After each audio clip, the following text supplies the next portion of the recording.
No todas las tempestades son para crear desorden en tu vida. Algunas llegan para limpiar tu camino. No te preocupes de aquello que recibes. Preocúpate de aquello que das. Todas las cosas que provienen de ti volverán a ti. Todo aquello que se hace por los hijos no se llama sacrificio, se llama amor. Si quieres volar alto, únete a las águilas y volarás. No te unas a las serpientes. Ellas no harán otra cosa que arrastrarse por lo bajo. Solo quien trabaja duramente por aquello que desea, sabe qué precio tiene aquello que posee.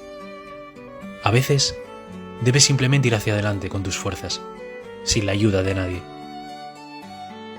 No bajar nunca la mirada frente a ninguno, porque nadie es mejor que tú.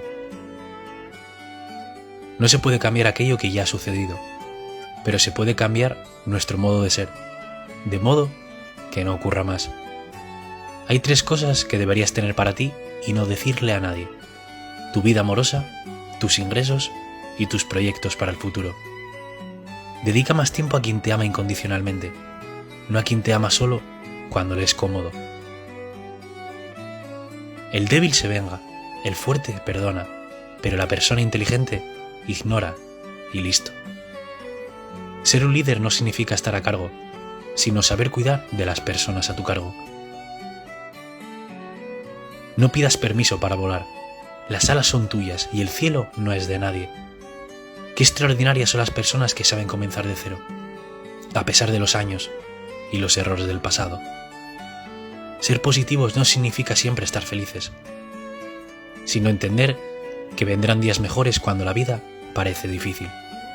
El amor existe, los amigos existen, la lealtad existe. Aquello que no existe son las personas capaces de saber todo esto.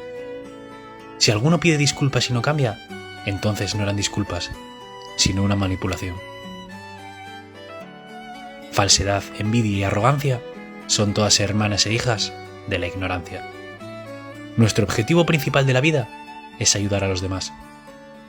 Los silencios pesan como piedras. Las piedras se pueden transformar en muros y los muros al final pueden separar. No perder tiempo en pelear con personas que todavía no han terminado de pelearse consigo mismas. Tu autoestima debe ser siempre más fuerte que tus sentimientos. Las mejores personas no se buscan, es la vida quien te las presenta.